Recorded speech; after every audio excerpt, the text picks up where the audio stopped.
Hello students, this is AMOL INGOLE, and in this video I am going to explain Viterbi algorithm. Viterbi algorithm is used in decoding convolutional codes.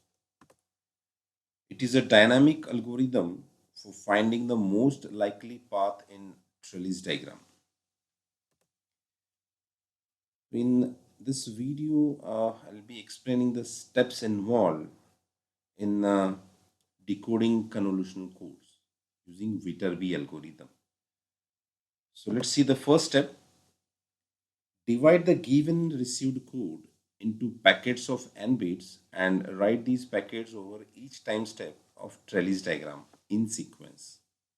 So to understand this first step, let us consider one convolutional encoder where the number of memory units are 2 and the received code word is given for decoding as this R.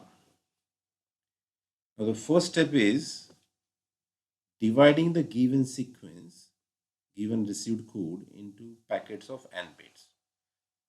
Here n is equal to 2 in this example. So you can divide this given received code word in the packets of 2 like this. And you have to write this received code word divided in 2 bits packets on a trellis diagram like this. So here is one example of the trellis diagram showing 1, 2, 3, 4 and 5 time steps like this. These are the 5 time steps shown, and the received code word can be written in each time step like this. So look at this. It was divided into packets of 2 bit each, and you can write this received code word over the trellis diagram like this in each time step like this. So this is what the first step does. Let's see the second step. Find the Hamming distance between the n-bit packet of the received code and the output of the encoder shown on the traces, and write the path metric by adding the Hamming distance of earlier branch. So let's see this. This was the result of the first step where you divided the received sequence in n-bit packet. Now in the second step, we're going to find out the Hamming distance between n bit packet of the received code. So these are the n bit packets of the received code, and the Hamming distance should be obtained with these packets and output of the encoder. This is the output of the encoder shown on this pass. So the pass is nothing but the state change when the input given is 0 or input given is 1. So this is the state change, and we are writing this as the output of the encoder. So you have to find the Hamming distance between this 1 1 and this 0 0, this output. There are two paths in the first time step. You have to find the Hamming distance with both these paths with 1 1. So the Hamming distance between 1 1 and 0 0 will be 2. So this is nothing but the path metric for this path. Similarly, you can write the path metric as the Hamming distance. So this is 1 1 and this is 1 1 again, and as there is no change, the Hamming distance would be 0. So this is the path metric for this. Actually, path metric is nothing but Hamming distance. Okay, let's repeat the same process for time step 2. So this is time step 2, and you will find that there are 1 2 3 and 4 paths. Let's find the Hamming distance between 0 1 and these 4 paths one by one. So 0 1 and 0 0. The Hamming distance between 0 1 and 0 0 is 1. The Hamming distance is 1 here. And this Hamming distance will be added with the path metric of earlier branch. So earlier branch path metric was 2, right? So this is 2, which is the earlier branch path metric.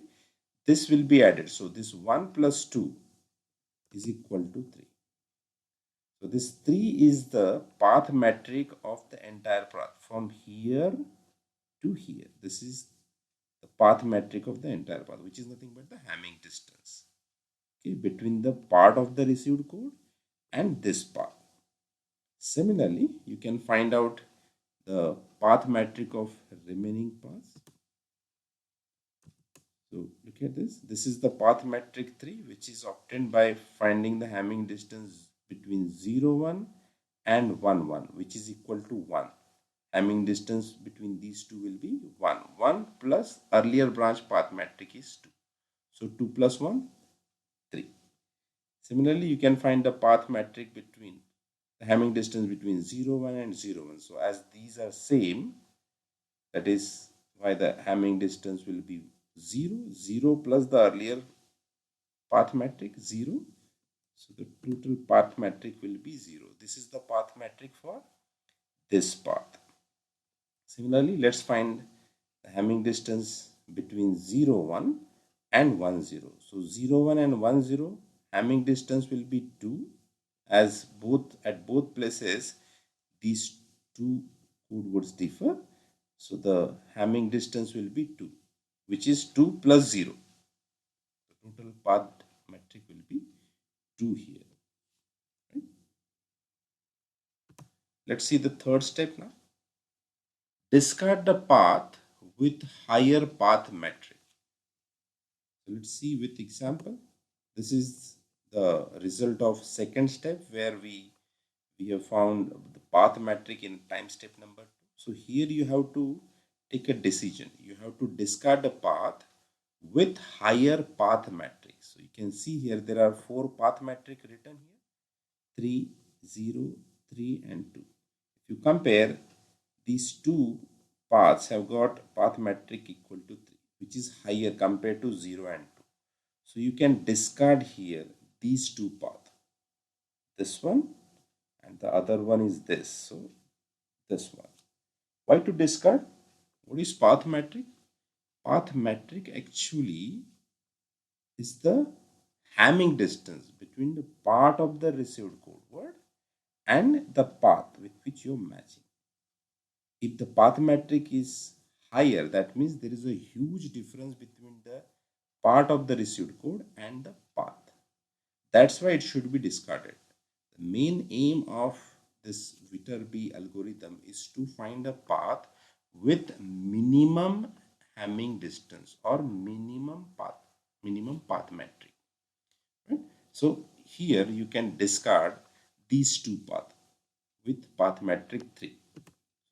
I'll show those discarded path with a cross written over that path. Right? This is how you can show it. But when you discard these two, see the result.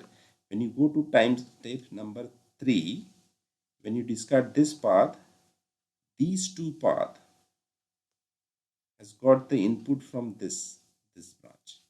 When you discard this, these two will have no meaning. So these two can also be discarded like this. Similarly, when you discard this path, the output from where? Okay? From here, you will get two more branches appearing, right? So when you discard this, there's only one branch coming at this node. When you discard this, these two will have no meaning, so it should be discarded as well.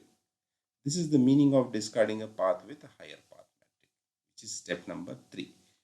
Step number 4, repeat step 2 and 3 for the paths with a lower path metric till last time step.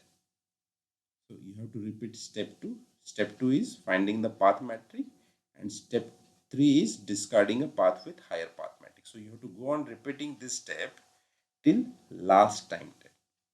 Okay? And the fifth step is select the path with the lowest path metric and decode the code. So when you will follow step 2 and 3, that means whatever paths which are survived, you will have to find out again the path metric at this node. Okay?